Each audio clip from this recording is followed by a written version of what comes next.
kamu atau ada keluarga kamu yang belum sembuh ya, walaupun udah lama sakit ya. Nah, ini saya kasih bocorannya.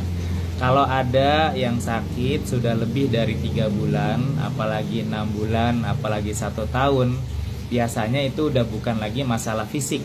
Ya, biasanya kalau cuma masalah fisik, tubuh kita itu jago banget untuk ngobatin dirinya sendiri ya, karena dia punya mekanisme self healing ya, pengobatan dirinya sendiri. Nah, kenapa sampai 6 bulan, 1 tahun, bahkan ada yang 5 tahun, 10 tahun belum sembuh-sembuh? Nah, biasanya karena ada landasan emosinya. Kita nyebutnya akar penyakitnya.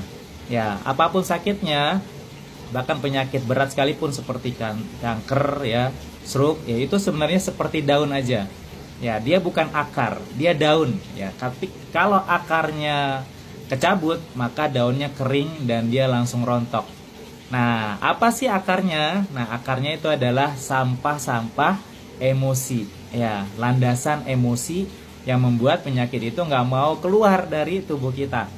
Nih, saya coba bacain ya.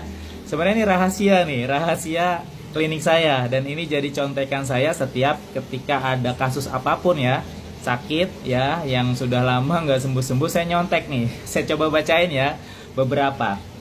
Misalkan alergi, di sini landasan emosinya adalah penyangkalan tentang kekuatan diri sendiri. Hati-hati ya, ketika dia nggak pede dengan dirinya sendiri, kecenderungan dia akan mudah kena alergi.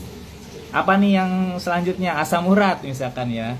Dia tidak terima kenyataan, ya, nggak suka orang lain sukses. Apalagi kalau dia hobinya ngomongin orang. Wah, itu asam uratnya bisa tinggi sekali. Asma, ketidakmampuan mengekspresikan kesedihan, perasaan tertekan, sehingga paru-parunya juga dia menjadi lebih kecil, sehingga asmanya lebih muncul ya, lebih mudah muncul dan gak gampang sembuh. Apalagi nih, ada autis ya. Autis ini memendam emosi ya, gangguan kesehatan pada ibu selama hamil. Jadi ketika lagi hamil hati-hati ya, nggak boleh memendam emosi. Anaknya bisa cenderung kena autis. Autoimun, tidak mampu melepas dendam masa lalu ya. Nauzubillah min dzalik ya, mukanya hati-hati ya ketika merespon permasalahan hidup kita. Banyak nih ya, coba saya bacakan lagi. Diabetes ya, perasaan tidak puas, kesedihan yang mendalam, keinginan besar untuk mengontrol, tidak sabaran, maka dia pankreasnya rusak ya, gula darahnya nggak keluar banyak dari tubuhnya, lebih banyak yang masuk, akhirnya kena diabetes. GERD ya, takut, perasaan tidak puas pada diri sendiri, kesedihan, kecemasan, dan kebencian. Hati-hati nih diuji dengan GERD ketika ada landasan emosi yang seperti itu. Ginjal bocor ya, akibat kekecewaan, perasaan gagal, rasa malu yang ditekan. Nah, itu hati-hati kena penyakit ginjal. Haid tidak teratur ya, pasti hormonal. Itu juga disebabkan oleh stres ya, tidak bisa merespon dengan positif ketika dapat ujian dari orang sekitar. Apalagi nih, banyak nih ya, insomnia ya, penolakan akan proses hidup ya, perasaan bersalah dan takut. Nah, ini hati-hati, jadi nggak bisa tidur ya. Jantung, nih jantung, stroke, sama nih landasan emosinya mirip-mirip, yaitu perasaan kesepian. Makanya nggak boleh ngerasa kesepian ya, walaupun lagi masalah dengan pasangan hidup, yakin kita ditemenin Allah, ya nggak boleh kesepian, karena nanti pengaruhnya ke sakit jantung sama stroke ya. Kolesterol tinggi ya, ini disebabkan apa ya, ini tidak bisa menahan amarah ya, terlalu meluapkan amarah, jadi itu juga nggak bagus juga. Ditahan nggak boleh ya, dilepaskan juga keberlebihan juga nggak boleh. Ini yang seringnya kanker atau tumor. Nah, itu adalah rasa kesel, rasa dendam ya, rasa marah yang ditahan dan dari dia kecil, remaja, dewasa, pernah dizolimin, dia tetap kesel dengan keadaan itu. Nah, itu hati-hati, dia bisa mengakar, akhirnya jadi muncul kanker atau tumor. Prostat, perasaan bersalah secara seksual. Nah, ini hati-hati ya, udah berumah tangga nggak boleh ya. Kalaupun belum ideal, nah, tetap bersyukur ya. Ya, sambil minta sama Allah ya, pasangannya rela ya untuk melayani, karena minimal kalau buat laki-laki seminggu 2 kali ya, biar nggak prostat ya. Nah, ini banyak sekali nih teman-teman, saraf kejepit ya, usus buntu, wasir. Ini seru banget ya. Nah, ini contekan saya.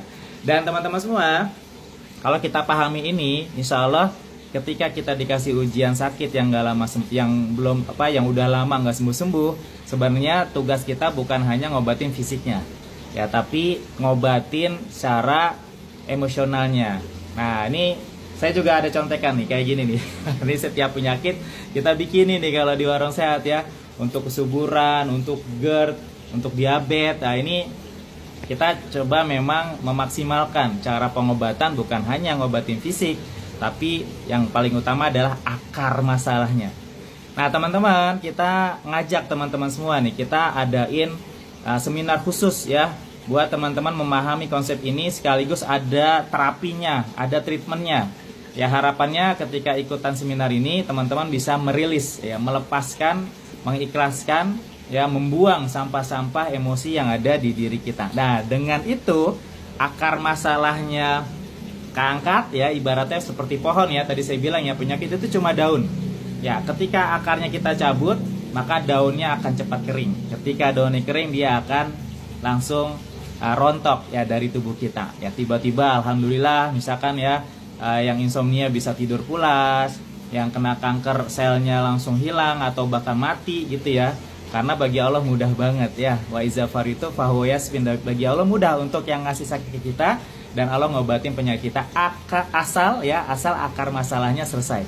Karena itu maunya Allah. Allah pengen ngebersihin hati kita sebersih-bersihnya, sehingga ketika kita kembali kepada Allah, kita dalam kondisi ya ayuhan nafsul mutmainnah irji'i ila rabbiki radiyatan mardiyah. Kita kembali dengan jiwa yang tenang, dengan rasa redho dan diridhoi Allah. Ya barakallah, saya tunggu ya teman-teman, ayo ikutan seminar yang setiap bulan kita adain. Daftarnya gimana? Ikutan aja grup WA Sehat dengan Asmaul Husna. Tinggal klik di link bio ya, klik di situ ada grup WA Sehat dengan Asmaul Husna. Nanti informasi kegiatannya ada di grup WA tersebut. Barakallah, semangat terus ya, sehat terus buat teman-teman semua. Assalamualaikum warahmatullahi wabarakatuh.